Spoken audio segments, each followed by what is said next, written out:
और आपको ऐसा उनका वक्त मिला बेशकीमती कि जब वो अपनी राजनीतिक जीवन में परिपक्व हो गए थे तब उन्हें आपकी खिदमत करने का मौका मिला। इसीलिए मुझे लगता है कि आप लोग उन्हें आज भी अपने दिल में जिंदा रखते हैं, उन्हें याद करते हैं और बस यही ताल्लुक है, वहीं से ये डोर चली आ रही है। और मेरी बस आप सबसे यही गुजारिश है कि इस प्यार को आपने जितनी दुआओं से मुझे नवाजा है इसको इसी तरीके से बरकरार कर रखे, क्योंकि वोट तो आप नहीं डाल सकते लेकिन आपकी जो दुआओं हैं उसी का असर रहा कि इतना मुश्किल चुनाव हम जीत पाए। और मैं भले ही अपने क्षेत्र की पैरवी करूं लेकिन आप लोग मेरे से दूर नहीं है और बहुत नजदीक हैं।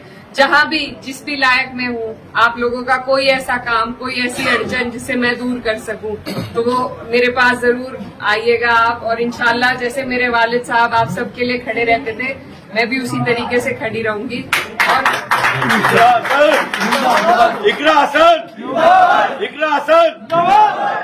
और जिस तरीके से संसद में मैं अपने क्षेत्र की आवाज उठाती हूँ, आप लोग भी दूर नहीं है। मैं कोशिश करूंगी कि मेरी जो लड़ाई है, मेरी जो आवाज है उसमें आपका भी हिस्सा रहे, आपके लिए भी मैं आवाज उठा सकूं।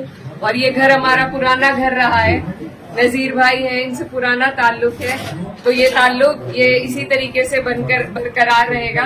और क्योंकि राजनीतिक प्रोग्राम तो नहीं है पर फिर भी ये कहना चाहती हूँ कि जिस तरीके से इस चुनाव में हम लोगों को सफलता मिली, पार्टी को सफलता मिली, तो अब बस सभी में जोश है और बस कोशिश यही करनी है कि आने वाली 27 में सरकार को आपको और हमें मिलकर बदलना है। क्योंकि जब तक सरकार नहीं बदली जाएगी तब तक आप और हम कहीं ना कहीं पिसते रहेंगे। तो इसलिए जरूरी है कि अभी से आप अपने जहन में इस बात को डाल ले कि जब मौका आएगा तो यहाँ से हमारे राष्ट्रीय अध्यक्ष अखिलेश यादव जी के हाथों को आपको मजबूत करना है।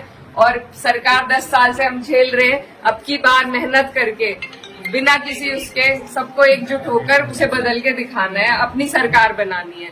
तो 27 के लिए आप लोग अभी से मेहनत में जुट जाइए। और उससे पहले ही आपके यहाँ उपचुनाव भी है, तो जिस तरीके से हमारी पार्टी की सीटें आई हैं उसी तरीके से अब जो जिन सीटों पर उपचुनाव होगा, मेरी आप लोगों से गुजारिश है कि आप अपनी तरफ से एक उदाहरण पेश करें कि सारी सीटें समाजवादी जीते। तो मैं तब भी आऊंगी जब चुनाव होगा, उस दौरान भी आना होगा, लेकिन अभी से मैं आपको पहले ही रिजर्व करके जा रही हूँ कि आप लोग सब आने वाले उपचुनाव में समाजवादी गठबंधन का साथ दे, प्रत्याशी कोई भी हो। अपने नेता के हाथों को हमें मजबूत करना है, तभी हमें आपको मजबूती मिलेगी। तो बस आप सबसे दुआओं की दरख्वास्त है।